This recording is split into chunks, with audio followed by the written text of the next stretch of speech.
I forgot we're working on the truck. So I just dropped the truck in neutral. I have a semi-flat driveway minus this giant dip in the middle. But on the bottom side, you guys aren't going to be able to see anything underneath here. Here is my linkages. Where are you? Oh, way up here. No, way back here. Highlight. Hopefully some of that shows up. Here's the linkages. Now we're in neutral. So basically what we need to do, there's a hole right here. Let me grab a light. I didn't even put a blanket down. This is filthy. Man, why are people driving so fast in the neighborhood? I'm turning into an old man. Here's kind of what we're looking at here. Here's the linkages.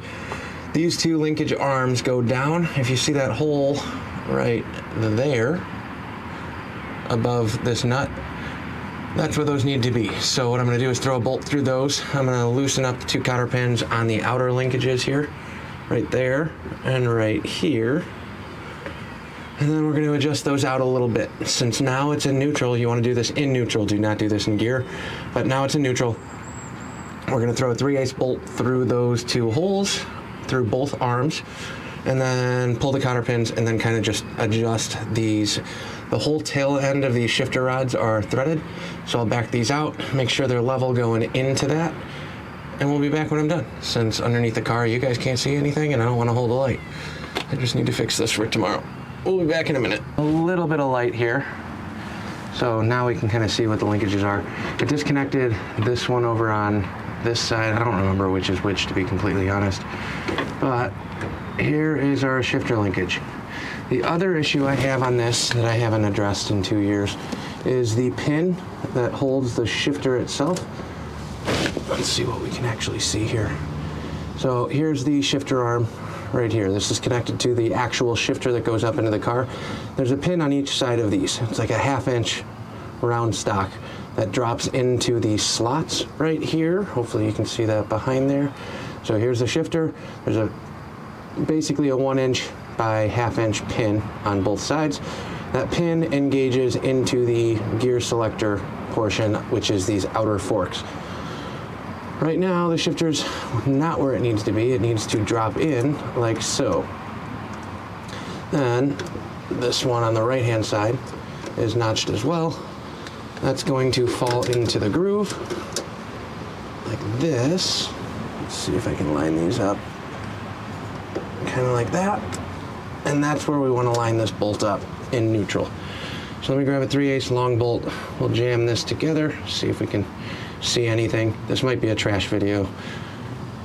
If it helps you, cool. If it doesn't, I apologize that the audio is probably not the best and the lighting is absolutely the worst. So let me go grab a pin or a bolt, something to jam through there. You guys are pretty much maxed out against the upper exhaust, but here's a 3/8 bolt. We're going to jam this through.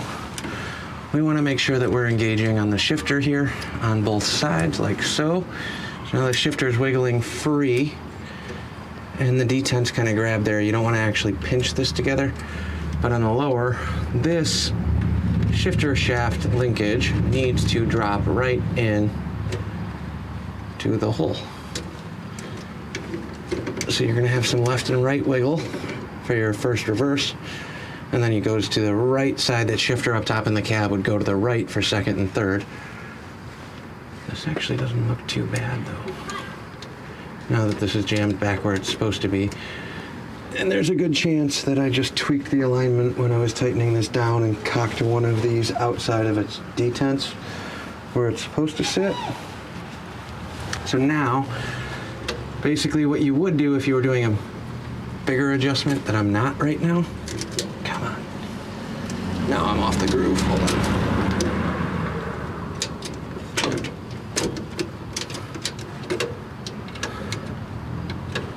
So now we're in gear. So we'll click that back one.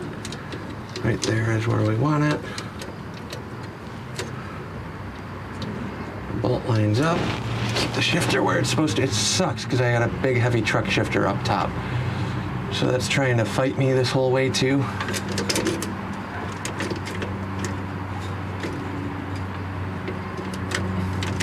A buddy in this scenario would be pretty nice too. neutral, come on.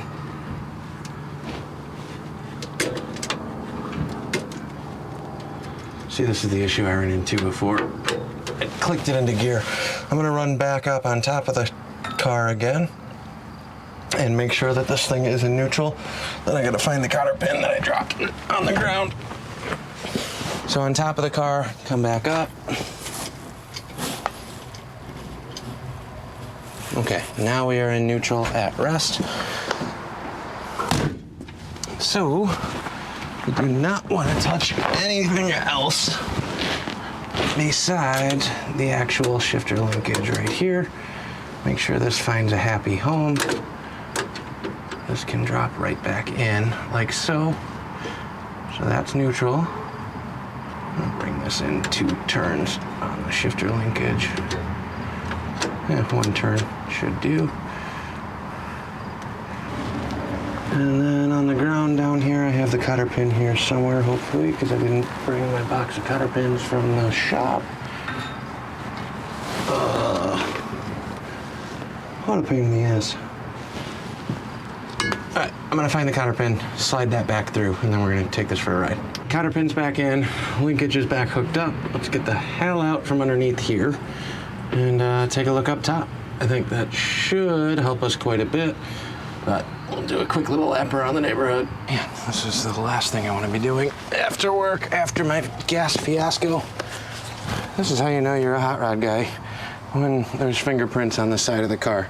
Clearly, you were dirty fixing something. Get out from underneath it, but let's fire this thing up. Well, I got lucky. Everything that I wanted to get done today actually worked. Shifts through the gears.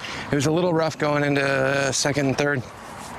As I got down to the end of the street, clutch in while it's running and just banged it forward, back, forward, back, forward, back. I definitely need to adjust that. I do have a brand new shifter and another trans for this truck underneath the bench.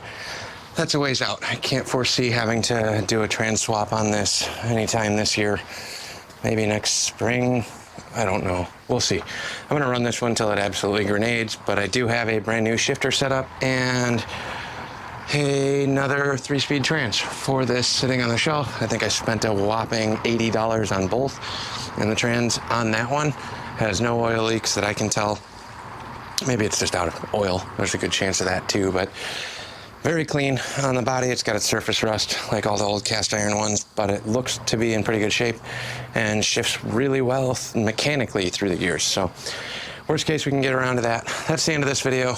Truck is fixed-ish. We'll take this to work tomorrow, see how that goes. Got to pull the Falcon into the end of the driveway for now. Thanks for watching. Like, comment, subscribe. Don't forget to be a good person. Help somebody out when they're broken down on their side of the road. You never know when it's going to come around to help you. Karma points, I believe in that crap to some extent. I'm not a huge believer, but don't be an asshole. And things tend to work out a little bit better for you. Cheers. We'll catch you on the next one.